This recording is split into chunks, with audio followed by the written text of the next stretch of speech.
Hey everyone, welcome back to Why Me, Why Not Me, where we have real, no filter conversation with women I admire, respect, and truly feel inspired by.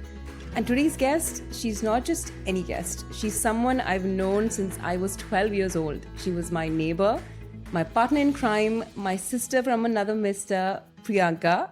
I call her Pinky, so that's how I'm going to address her throughout this episode. We've literally grown up together through school, through heartbreaks, family dramas, and everything in between. She was the girl who aced everything: school, sports, life. She's that person who, no matter what life throws at her, she keeps going with strength, with grace, and a lot of heart. Today, Pinky is not just a successful working professional, she's also a single mom to the most amazing boy, Nathan. And when I say she's both mom and dad to him, I mean it. She's raising him to be a stand up man by herself with so much love and strength. This episode is about her journey and who she was, who she is now, and the beautiful, messy, powerful path she's walked. Let's get into it. Hi, Pinky. Hi. I know it took a lot of convincing to get you to do this. I know this was sort of like out of your comfort zone. But I'm so happy. I've known you for so long, and I'm so happy that you're here. It makes me so excited to hear your story. I mean, I know your story, but I can't wait to share it with the rest of the world. So thank you so much for agreeing to be on the show. Oh God. Nanu, thank you so much for calling me. When you first told me you want to do this, I was like, what? What? Like literally, why me? Exactly. Like, literally, why me? Yeah. And then you were like, babe, why not you? And Yeah. you know me since what? Since We were 12. We were like since sixth grade. Yeah, then you know me. So Yeah. who else can really talk about me? Which is not just the titles and Yeah, the name yeah. and family Yeah. other than you. Yeah. So I was like, I got to do this for Anu. It Yeah. makes total sense. So here I am, all decked out. Thank For you so you. much for that. Like, honestly, I know you came in here for me, and honestly, you will see that after this episode, you have done. There will be some women out there that will be truly inspired by a story, because I know there's a story. I know there's so much. I've been through all your phases in your life, and I know that it is a story to tell. So let's get into it. Let's go beyond, beyond before Nathan was born, before you got married, and you as a kid. Let's talk a little bit about little Pinky and what she dreamt of when she was growing up, what she wanted to be, what she wanted to accomplish. How did she see life? So you see, I was born in a very traditional South Indian household where community, the societal rules are already predefined. Yeah. You're told what to do, what not to do. Yeah. What's the engineering degree you have? I mean, this is engineer. You have to do. It's engineer or doctor. Okay, you have to do this, and it's already predefined for you. And I was a princess in a castle, and my dad and mom gave me abundantly. Like my dad came from scratch, from bottom, Yeah. and he's given me the best. And we have not seen any hardships or anything like that. So I think they are right. Whatever is instilled to me, whatever is taught to me, you cannot question that. That's the right thing. That's the path you have to choose. And you dive deep into it because, see, my dad's a powerhouse himself. My mom is a powerhouse herself. And they're so influential to the society. So you're so young, they are your Role models. your role models, Yeah. your mentor. Their words is what is inscribed in your head. Yeah. So there is no questioning it. You think this is what it's supposed to be, and you do it. You do it with full heart, with happiness, and you just do it without any complaints. Probably you must have had internal anxiety at that time. Who the hell knew that was anything that now that we can recognize it? But then you don't know. You just knew these are the expectations. These are the societal rules. This is how you got to live, and this is how you have to go move forward. And you just go do it. Okay. And I didn't see anything beyond that? It was not a very difficult household. Like my dad and mom gave me everything. Like I can literally say I was like a princess in a castle. You know, I was like, this is best. You know, this is how life is supposed to be. Look at my dad. Look at my mom. There's so much love And this is what I want to be. I want to be them. This is how it's going to be. This my life is also going to be like this. And you just go along with it. Okay. And like you said right now, you took that path of engineering. So you aced at school. Yeah. You aced at the running track. You were one of the fastest. You were the fastest runner in your school. Yeah. And you then went on to do engineering. And apart from that, you also did your master's in business in UK. You did so much, and I understand it comes from expectations from your parents, and also you felt like this was the right thing to do. This was the right path to do. You know, the more you learn, the more, you know, advancements in your career. At that time, what was your next move? What did you see your next move to be at that time? See, at that time, let's just say we are talking about 18, 19, 20. Yes. I was being the eldest in the family. And I was not just the eldest in the family. I was the eldest granddaughter in my maternal side. Okay. So there was a lot of expectations. And you were the example. I was the example. I had to do it right. I was told that if I do anything wrong, it affects the entire line. Oh my God. So that's a lot of pressure. It was a lot of pressure. But then for me, that time, I didn't know that was pressure. You do it because you're the eldest. You got to do. So you have to excel in studies. You got to be the perfect child at home. You cannot make a lot of noise Mistakes. at home. You cannot question things that is being said. And you do it. And I did it very happily. I didn't... you didn't question it. I You were didn't like, this is question what it. I'm supposed to do. And luckily, I had the little bit of brains to get all the things that I was mugging.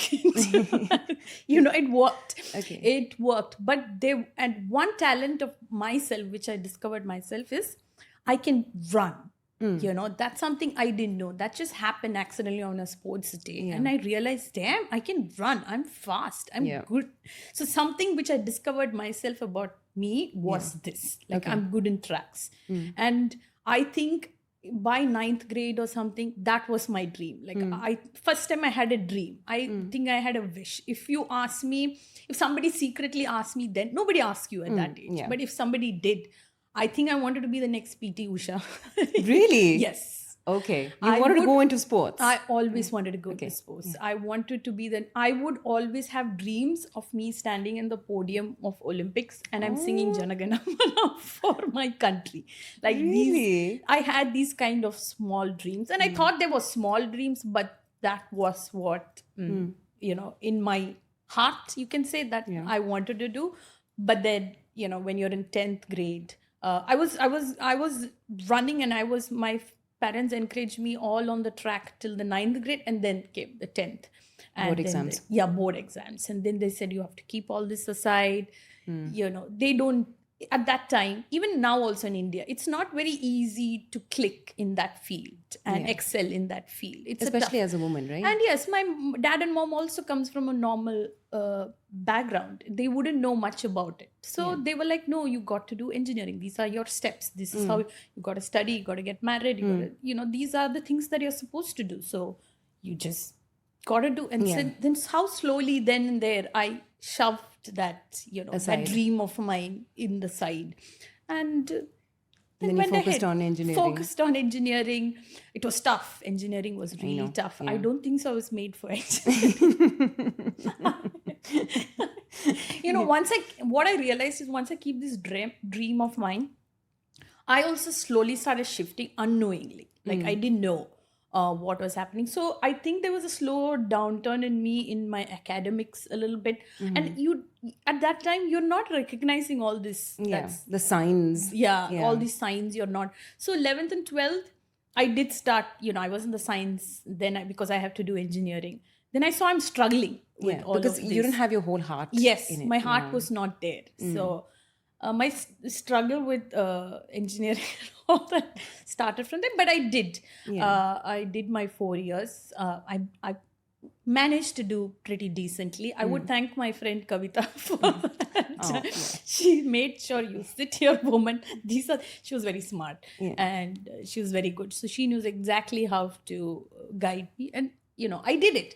And it's not even a small thing. Let's just say, like, I thought, it's an engineering, but, my family, my cousins, all of them, without any arrears, and I managed to pass every subject, was a big That's deal huge. too. I didn't feel a big deal then Yeah. because I just wanted to get over that 4 years of my life. Yeah. But I did it, and that's also an achievement which Absolutely. later on I appreciate and you acknowledged it. appreciated. And the title of engineering, that time, if I didn't have a value, today wherever I stand, whichever position I am in the corporate world, or just by an introduction, it does give me the value. So of course I'm very thankful for my dad and mom for it, but somewhere a piece of me died. That's not what you wanted to do. Yes, Yeah. yes. Yeah. Kind of rested, like I have to keep one small piece. And I think you lose yourself. And but Yeah, I know. things happen. Everything Yeah, I know. happened for a reason. Yeah, So, of course. yeah. And, like you mentioned, right? I've grown up with you, so I've seen you as the daughter that every parent dreams of. You were that perfect daughter. You were an extremely supportive sister. And at some point in your life, you were also that wife that gave it everything. You were arranged marriage, and then you were a wife. You became a mom. Your phase from being Pinky, who did her engineering, and expectations from family, and being the eldest of the entire family, and then being a daughter, being a sister, and then you shifted on to being a wife, and then being a mom. Through those phases, how did you feel, and when did you feel like things were sort of shifting and you wanted something different? Yeah. So let's just say, even marriage, it was an arranged marriage. And they decided to get me married, like, as per the life rules. Normal, yeah, Yes. yeah. This is step 1, step 2, step 3. So I'm in the next step 3 or 4. Yes, of- studies is done. Studies Now is next done. is Engineering marriage. is done. Yes. Now it's marriage. Okay, before you go for masters, this marriage you got to do. And this is the age. You're already late. I'm only in my 2022. We are talking about. I'm already late. I'm like, oh shit, I'm late. But again, I'm never going to blame my parents. But that's what they were instilled with. Yeah, of Those course. were I their mean, values. this is how their lives were. So they are continuing that with their children. I mean, it's something that they know. So they're doing it, and yes. they only want the best. Yeah, They only yeah. wish the best. So I was like, okay, this is how it is. Yeah. But even before it was a very arranged marriage. In during that process itself, my intuition and the inner me was screaming, this is wrong. This is wrong. This was wrong. This is not meant for me, and this is not gelling. But I was never asked any time in my life what I wanted to do, and it continued the same way in marriage also. Nobody really asked me, like, is this, and but I was so, in my own princess aura, I just felt like I don't need to voice anything, everything is given perfect for me. Everything is good. So And this everything will go has to be perfectly. good. How can Yeah. I decide at 21, 22 what's right for me? They know. Yeah. Everybody will know. The elders will know what's the right thing for you. You just go for it. And there were moments in which, and I was alone, like my sister was not around. None of my friends were around. In fact, among all my friends, I'm the first one to get married. Yeah, you were the first one. I was the first one, and I could not kind of convey this to anybody. And Because then they don't know how it feels. Like they don't know what advice to give you, because Exactly. you're the first one getting married. Exactly. Nobody knows about it. And in my cousin's line, like I'm the eldest, and I was like, oh, if I mess around this, their life gets messed around. Is what I'm thinking. So I just got to be that perfect eldest figure in the family. So I did go into it, and as what I saw from my dad and mom, perfect household, I got to play that act. I have to be the perfect wife. We went to London. He said he was in London. He was in Wales. We went to Wales. And then things started unwinding slowly, All the red flags. all the red flags, all the lies, and all of it started coming out, which kind of I did see much before I went into it, and I knew my intuition was reading it all. But you're gonna just definite, you're not gonna listen to it at all. So that's exactly what I did. But when you are now living your life all by yourself, you're no more with your dad you're and mom. facing it. Now you're a wife. You're in a home. Now you have to be a wife, and there's a husband. And then what is being told is not what the real picture is. That started, Opening up. It was right from the beginning that I was feeling, oh my God, what's happening? But you keep trying. You always kept trying throughout your life, whatsoever happened. So you just gotta suck it up and do it. This is life. People do it.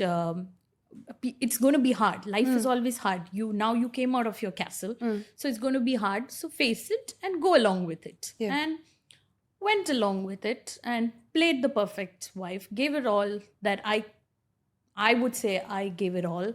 And then to make it even perfect and complete, you have to have the baby. Then the biological clock. Although I was again just 25. Yeah.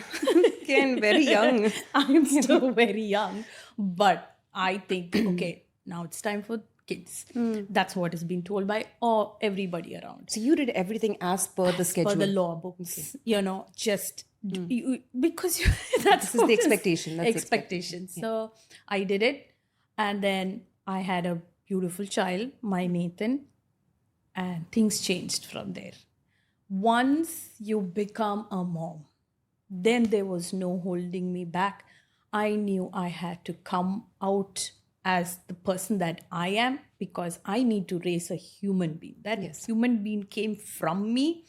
Now, this world is already evil and ugly in its form, and I'm not going to bring him into that kind of atmosphere. His well-being is my utmost priority. Absolutely. And I shattered everything that I was made of, like shattered. And even at that time, even when I was pregnant and had a kid, I had no friends who were pregnant. I could not talk. I could not share these kind of feelings. You were truly alone in the feelings that you were having. I was pretty alone. And, some kind of motherhood is some kind of power you get. Oh my God. That was I had to completely shatter everything. I had to break out of that glass ball. And then I have to put pieces one by one. I had to find myself all, I had to do it. Because now my priority is Nathan. A child. And he had to be raised as a good man in this ugly world. And then I stopped thinking about society, about whatever is the expectations from a family, whatever is the cultural rule book or definitions, nothing. Everything has to do, nothing matters, because my life is in my hand. Nobody's living it. Everybody can comment on it 2 minutes, 3 minutes, talk about it 5 minutes, and then go. But in the end, I'm living it. Of course. Of course. None of you are paying my bills. No, exactly. Exactly. And it's a nice gossip session for people to sit and talk about it half an hour, and then it's over. In the end, I'm going to run it. So my son's utmost well-being was my top priority. Of course. So I had to take very tough, hard decisions. It was very difficult when I had to announce it. It took time. It was not like a sudden thing. It was not like, one day I got up and you had to gradually. Yeah, I had to gradually find that strength. And the strength was, it's just... It was building up. It was just building up. You see that small little toe growing, a small little limb growing, and you got to step up your game. And that's how I decided to go for a divorce. And there was a lot of lies, cheating, a lot of things involved, but I chose peace. I didn't choose vengeance. I didn't choose revenge. My priority was a peaceful household. So I chose that, set everybody free, set those people who did harm to me also free. I needed nothing. You wanted a clean slate. I wanted a whole fresh start, and that's how I chose. And gladly, I'm so happy my parents supportive of it. was supportive when they saw, because they can see it in front of the eye how You were suffering. they were suffering, like they saw the suffer, and they also changed when they became first time grandparents. They saw this boy and they knew what was best for the boy, and I'm glad they were there at that time. The biggest fear is, will they accept? Yeah. But they did, and I'm so happy they did. My sister, being the biggest pillar Supporter, of course, my strength, was like, she was having her own suffering. Yeah, of course. But then she stood by she you. stood by me like nothing. And then I had my rocket Yeah. You were figures, and fueled. You were. I had you to had take all the off. I strength of had that. to take my son in my own new world. Okay. And I have to create my own kingdom. I don't need to wait for any Prince Charming. I can make my own little royalty, I thought. Of course. Yeah. There is maybe we are not probably now in the traditional family blueprint, like how a traditional family should look like in a photo. But I think for love, respect, and peace, there's no blueprints for it. Maybe other people may decide, the society, but that's your blueprint. That's you need to decide how you bring love, respect, and peace in your house, because that's the most priority, I think, should for anybody's life. Absolutely. So you took that tough decision, and you've been raising Nathan as an amazing boy. I have seen him grow into such an amazing boy, and now a young man. It's truly inspiring to watch that. But let me ask you, were there moments, good and bad, moments where you felt like, am I doing this right? And then moments where you thought, oh my God, I can't believe I'm doing this, but I'm, moments you appreciated yourself saying, I've got this. So were there moments like this? And do you want to talk about Oh my God. Doing it all alone is not easy. Of course not. Maybe when I took that decision, I didn't know what I'm walking into, and you'll never know what you walk. Just being a parent itself is difficult. Yes. Yeah, be it one or two, or you have a whole village. It's difficult in its own way. Then you choose to be a single parent with absolutely no support from whoever is supposed to be there in the picture. It was a big step for me. And was it hard? Oh my God. It was. You must have seen some episodes of me. I did, of course. Crying and crushing. But you know what? You can't let it go. You gotta wipe that, or go to the washroom, cry it out, have a shot of tequila or something. Yes, absolutely. Walk out of that door, and then you don't have a backup parent. You yourself are your backup. Yes. There is nothing. Yeah. There's no so backup. every day, I took one day at a time. It was not like I can plan a long-term thing, like, okay, this is how it's going to be. His education is supposed to be, his well-being, his mannerism has to be. You can't decide all this. It is one day at a time. And what I realized is, because I chose peace and happiness for myself, irrespective of what the external field is telling, that helped. Okay. That helped me to have a healthy environment for in your home raising a gentle boy. And my boy is such a gentle boy. He is. Like, I am so proud, and one of the biggest achievement in my life is my son. I have done a lot of sacrifices in the career field because I had to.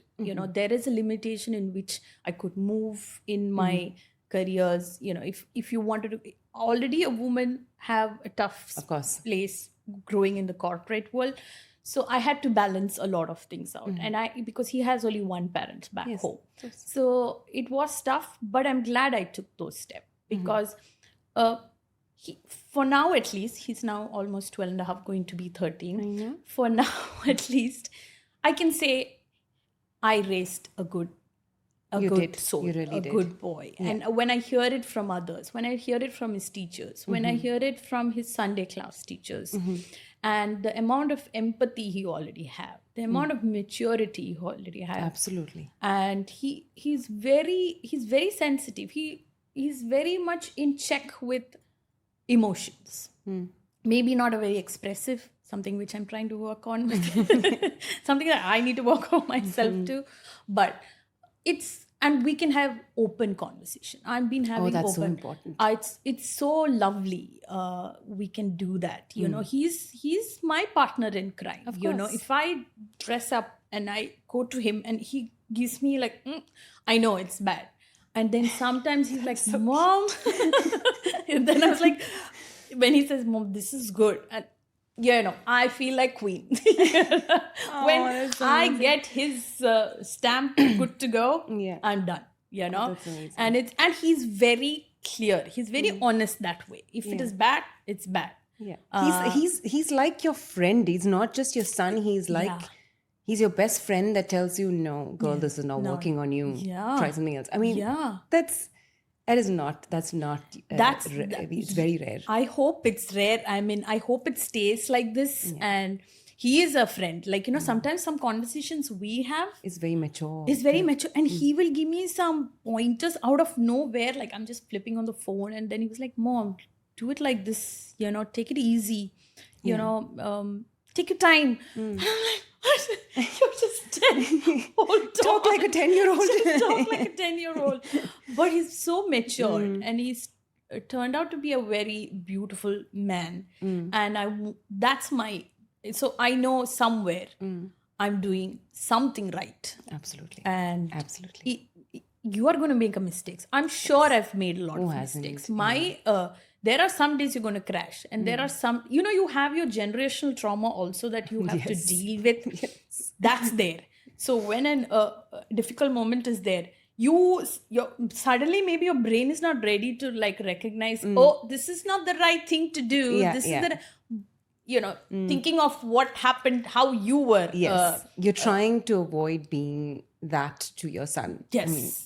So there are two things you'll have to think, first break the generational trauma, not try to do that and undo it. And then when you're undoing it, are you doing it in the right way? Right way. Exactly. So you keep questioning yourself. Yes, you keep questioning, and it's not an easy stuff. It's a practice, I would say. And you're gonna make mistakes. Yeah. You are gonna. I'm no perfect mom at all. I'm never gonna claim I'm a perfect mom. I'm gonna have my shortcomings. I'm sure when he grows up, he'll be like, you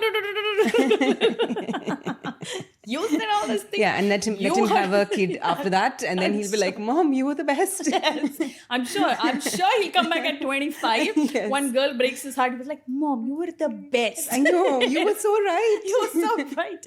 But let him also go through his hardships. Yeah, he has to go through that. He has to learn from his mistakes. I always tell dad, like my dad and mom is very protective about, because he's one grandson and super I'm like, let him make his mistake. Fine, you didn't let me make mistake. And because of that, I didn't know how to make life choices. Yeah. I took Everything a long was time. made, choices and decisions were made for you. So you were not prepared to make decisions on your own. Yeah. He needs to make He those needs to decisions. make that decision. Let him crash. Let him fall. Let the boys bully him and let him learn how to deal with it, and then what you can do is have healthy conversations and constant conversations, the uncomfortable conversations, and now he's a grown boy. He's 13.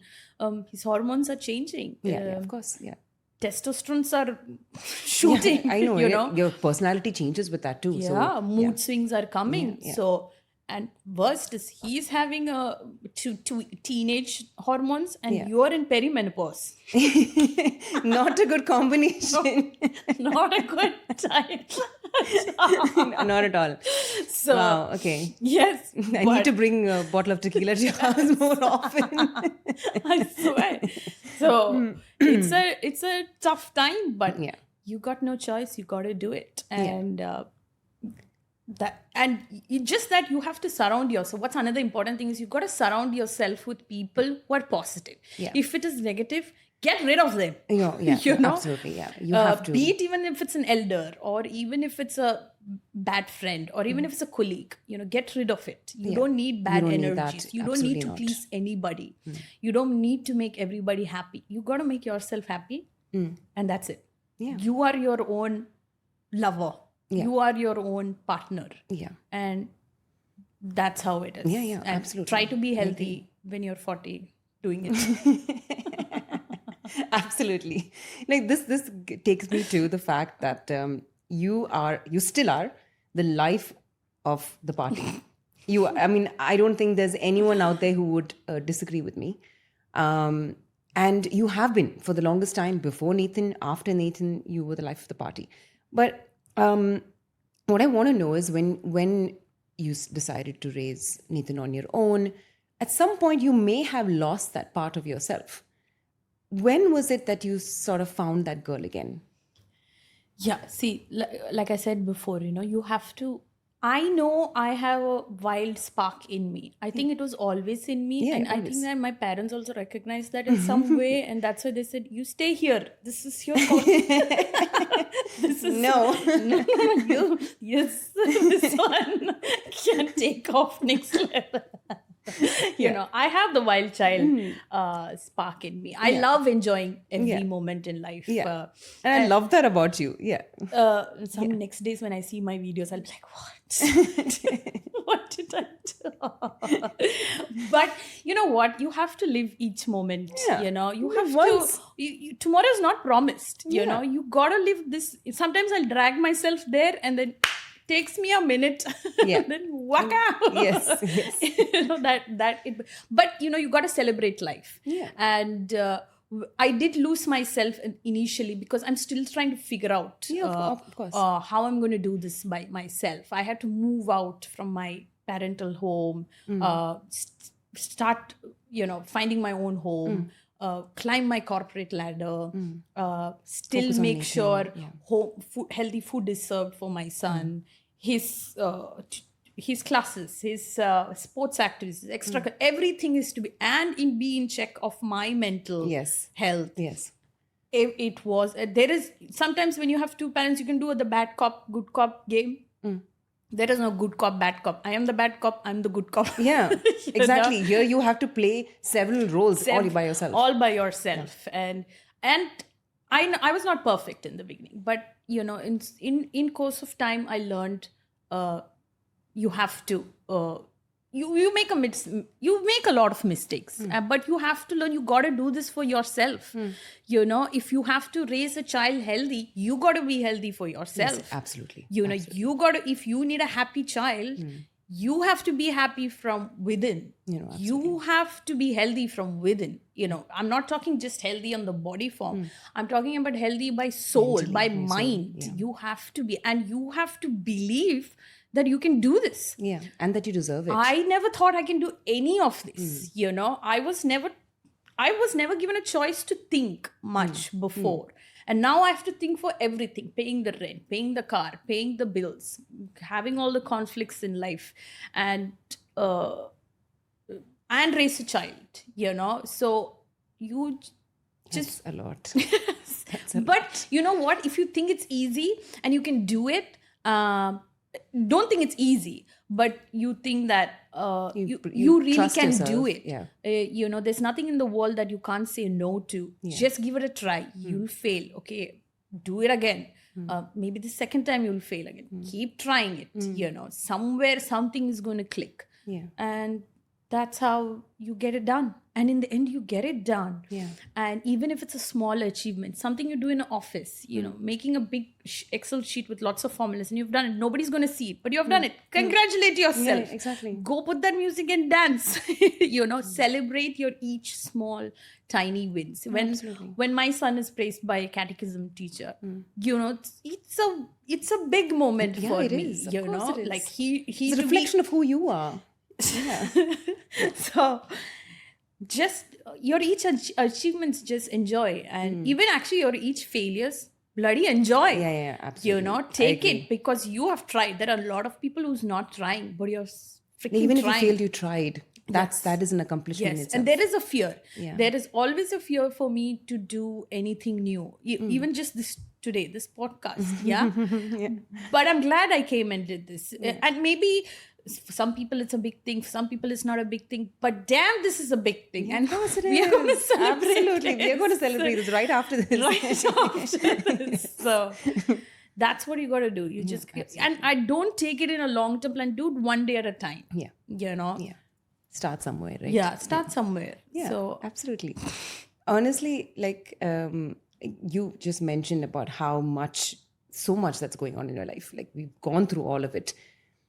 But again, all of us, each and every one of us have those moments where so overwhelmed, get so tired, exhausted. There's so much that's happening.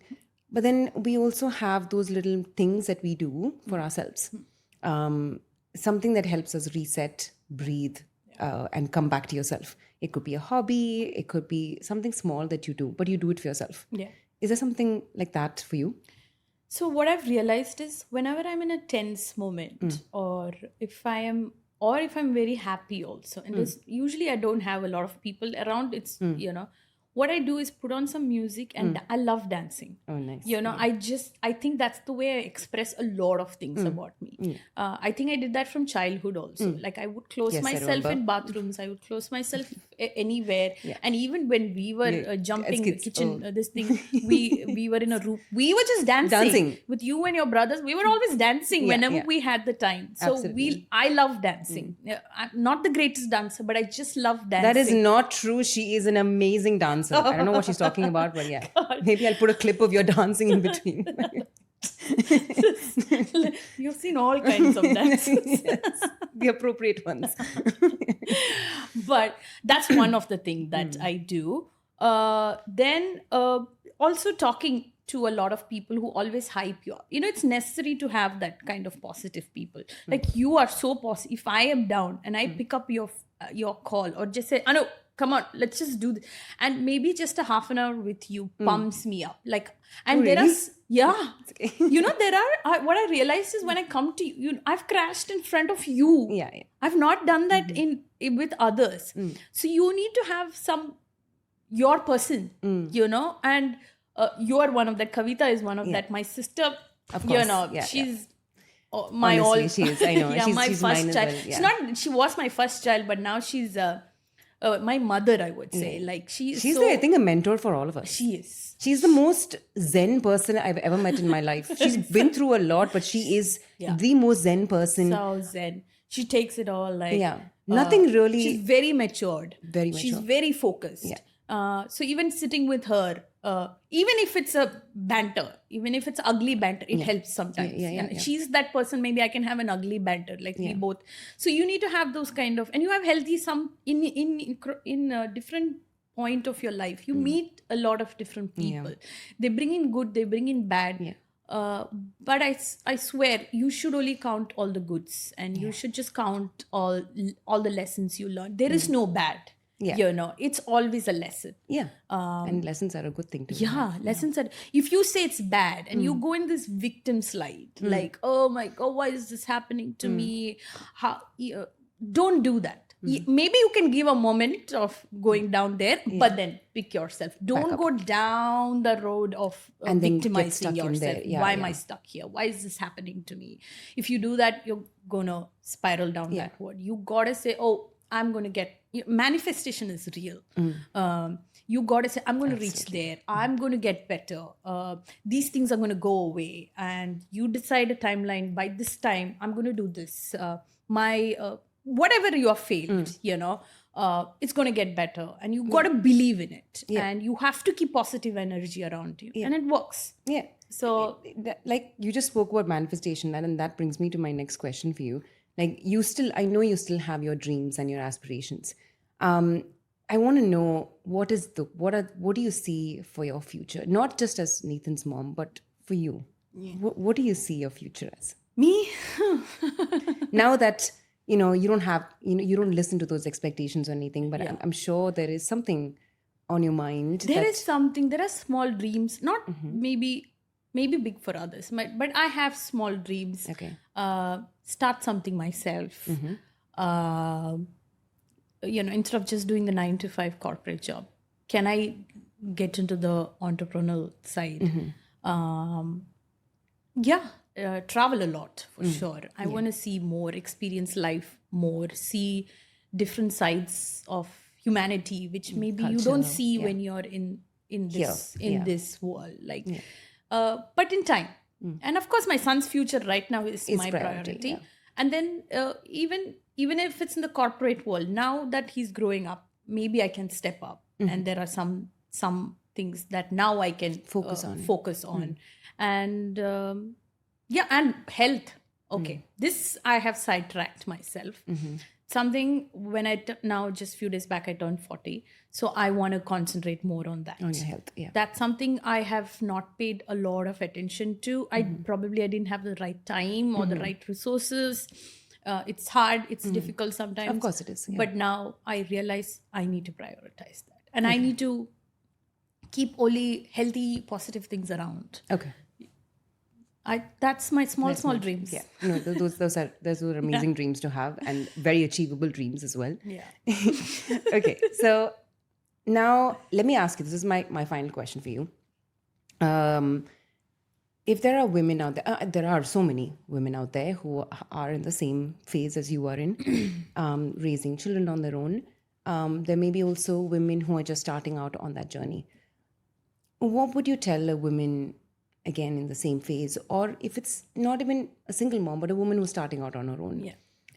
What would you, from your experience, what would you tell her? I would say, first of all, welcome. Just welcome to this fun, dark, inspirational world. And if you think you can't do it, oh my God, we are women. We have brought children into this world. You have no idea of the strength that we have. If you can do anything, you gotta believe in yourself. Just take that first leap. Just take that first step. Yeah. It's about just taking that first step. And you can do it. I don't think so. Even if you can't do what's set to do, you will figure out something in that path that you are capable. You'll discover yourself. You'll find your strength. You'll find your weakness, and then you can work around it. Maybe the end point is slower as compared to others. Stop comparing it to anybody's. Yes. Don't compare. Your path is your own path. Yeah. There is no speed limits on that. So just take that first step. Yeah. And it may look hard, and it's going to be hard, but once you achieve it, oh my God, it's, just fix that crown, that invisible crown, just fix it all by yourself. Don't wait for any Prince Charming to come or any other person to come and help you. Pick yourself and be your own knight in shining armor. Yeah, absolutely. Yeah, just be there for yourself. You are your best lover. You are your best friend, your best mentor, friend. You're your best partner. You are your own soulmate. So go for it. Okay. That's all I would want to say. Okay. That's and every day is a struggle. Yeah. No, of course. Yeah. Of course. Yeah. But one day at a time. One day at a time, at whatever pace you want to do it. Seriously, that's the best way I could put it. I mean, you will have your struggles day by day, but having to start somewhere and then showing up is what is important. Yeah. Honestly, I've said this before, I've known you since we were we didn't even hit teenage. I mean, we were 12 years old. Yeah. We used to jump across each other's kitchens and spend literally every single time together. I know. And we've seen each other from phase to phase. Each of our stories, we've been through quite a bit in our lives, and we've seen through each other's phases. And I have to say how proud I am of you. And the life you've made for yourself and the person that you are. You've stayed true to who you are from when I've known you till now. And that takes a lot of courage, of heart and hard work. And if Pinky can do it, so can you. Thank you so much, Pinky, for being here. I know it was out of your comfort zone, but I am so happy that you came here and shared your story, because your story is important, and there are so many women out there that will listen to this story and be inspired by it, and also, or just say, oh my God, I'm going through the same thing, but it's good to know that I'm not alone in it. Just that feeling makes a huge difference to another woman, and you've made that impact today. So thank you for being here, for saying that story. It means a lot, Anu. You know, it's coming from you right now. You know how inspired of you I am. Like, you have sprung up into this strong woman. Like, every day I'm like, look at Anu. Like, what a woman. You know, I am every day in awe with, like, I'm gone bonkers. You know, I want to be you. You know? No. But you inspire, and I'm honored. It's my privilege to sit here, and I'm so glad we did this. And when you call me, I'm like, what? But I'm so happy we did this. I know, and me too. It means the world. Yeah, and we have seen so many things together. Yes, So absolutely. just sitting here and doing this is it's a huge thing. It's a It good is. recognition It for is. what we have gone through. Yeah. You know, we are laughing it off, and you know, But it's been a lot. I know. it's been a lot, and there are a lot of people who are struggling. You know, Yeah. and we have done it. Yeah, We are exactly. here. Yeah. So I love you, and I'm so touched. I'm so happy I'm right here. I mean, know. I would do any time such things. It's my total privilege to be here. Oh my God. Okay, she's going to make me cry now. So before we do that, I just want to tell thank you for everyone for listening to us and for listening to Pinky's story. I'm sure you would have enjoyed listening to it, but that's is what her impact is in my life. So I'll see you in the next episode of Why Me, Why Not Me.